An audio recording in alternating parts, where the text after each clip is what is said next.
21 मई 1991 श्री पेरम्बदूर, तमिलनाडु। एक तारीख, एक जगह जिसने भारत को हिलाकर रख दिया। हाँ, पूर्व प्रधानमंत्री राजीव गांधी की हत्या, वो भी एक आत्मघाती हमले में। बिल्कुल। ये सिर्फ एक राजनीतिक घटना नहीं थी, मतलब इसने पूरे देश को सकते में डाल दिया था। सही बात है। आज हम इसी पर थोड़ी गहराई से बात करेंगे। जो भी जानकारी उपलब्ध है उसके आधार पर समझने की कोशिश करेंगे कि ये हुआ क्या था, क्यों हुआ, और क्या सारे सवाल सुलझ गए हैं या कुछ अब भी बाकी है? हाँ, यही देखेंगे। राजीव गांधी का जिक्र करें तो वो भारत के सबसे युवा प्रधानमंत्री रहे। एक आधुनिक छवि थी उनकी। जी, 1984 में तो जबरदस्त बहुमत से आए थे, लेकिन फिर 1989 आते आते बोफोर्स जैसे मुद्दे उठे। हाँ, लोकप्रियता पर असर पड़ा और वो चुनाव हार गए। और 1991 का वो चुनाव अभियान, वो उनके लिए एक तरह से वापसी का मौका था। और उसी अहम मोड़ पर श्री पेरम्बदूर में वो चुनावी रैली। जी, रात का वक्त था, करीब 10:10 होंगे। माहौल में चुनावी गर्मी थी। और जैसी ही वो झुकी, एक जोरदार धमाका। उसने अपने शरीर पर RDX बांधा हुआ था। RDX मतलब ये तो बहुत ही शक्तिशाली विस्फोटक होता है। हाँ, मिलिट्री ग्रेड विस्फोटक। आसानी से नहीं मिलता। ये हमले की प्लानिंग और गंभीरता दिखाता है। और धमाका इतना तेज था कि मतलब क्या हुआ वहां? भयानक मंजर था। राजीव गांधी समेत 14 लोगों की वही मौत हो गई। हर तरफ अफरा तफरी, तबाही। सोचकर ही सिहरन होती है। तुरंत सवाल उठा कि ये किसने किया, क्यों? जांच शुरू हुई होगी, जाहिर है। हाँ, तेजी से। और शक की सुई जल्दी एक संगठन पर गई, लिट्टे। लिबरेशन टाइगर्स ऑफ तमिलीलम, श्रीलंका वाला संगठन। जी, वही। जांच में सामने आया कि हमलावर धानु लिट्टे के आत्मघाती दस्ते, जिसे वो ब्लैक टाइगर्स कहते थे, उसकी सदस्य थी। लेकिन लिट्टे क्यों? राजीव गांधी उनके निशाने पर क्यों थे?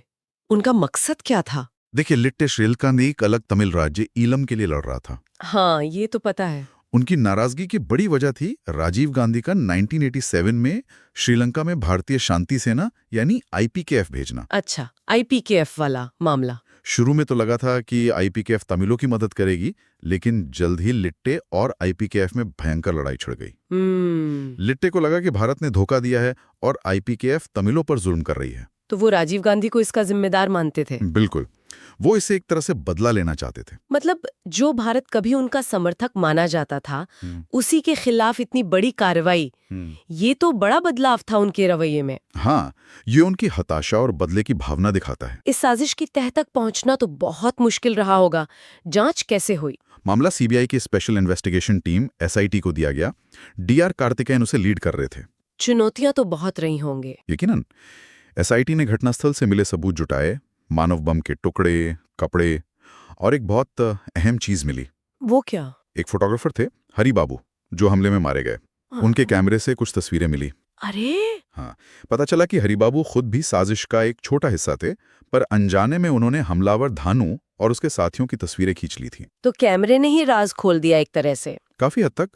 उन तस्वीरों से और बाकी जांच से एक बड़े नेटवर्क का पता चला। कैसा नेटवर्क था ये? इसमें लिट्टे का टॉप लीडरशिप, उनकी इंटेलिजेंस विंग, श्रीलंका से भेजे गए लोग और तमिलनाडु में उनके लोकल सपोर्टर्स सब शामिल थे। ये महीनों की प्लानिंग थी। और इसका मास्टरमाइंड कौन था? शिवरासन नाम का एक लिट्टे ऑपरेटिव, उसने पूरा ऑपरेशन संभाला था। बाप रे, इतना बड़ा नेटवर्क!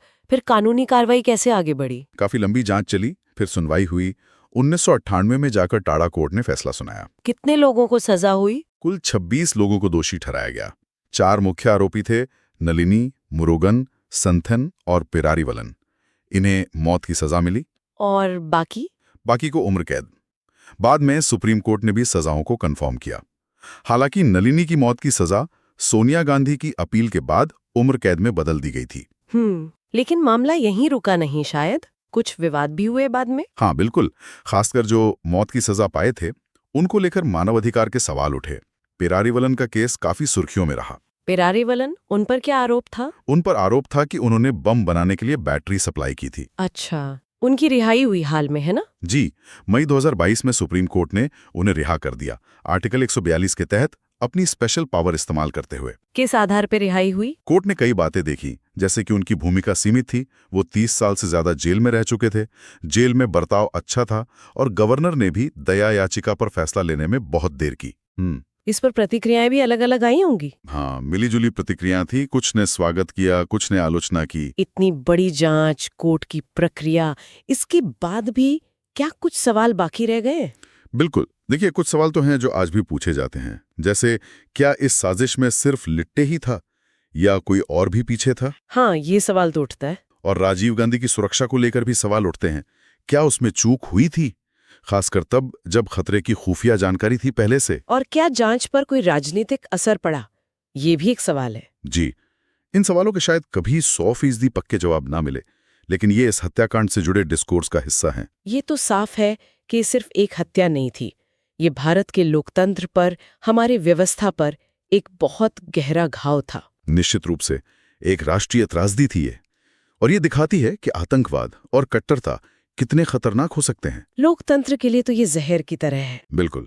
ये घटना हमें याद दिलाती है कि असहमति जताने का रास्ता हिंसा कभी नहीं हो सकता, बातचीत और शांति ही रास्ता है। आज 30 साल से ज्यादा हो गए हैं, लेकिन श्री पेरम्बदूर की वो गूंज आज भी सुनाई देती है, भारतीय राजनीति में, सुरक्षा की बहसों में। हाँ, तमिल राजनीति के संदर्भ में भी। ये सोचने वाली बात है कि कैसे एक घटना दशकों बाद भी हमारी सोच, हमारी नीतियों को प्रभावित करती रहती है। वाकई, एक अकेली घटना का इतना गहरा और लंबा असर सोचने पर मजबूर करता है।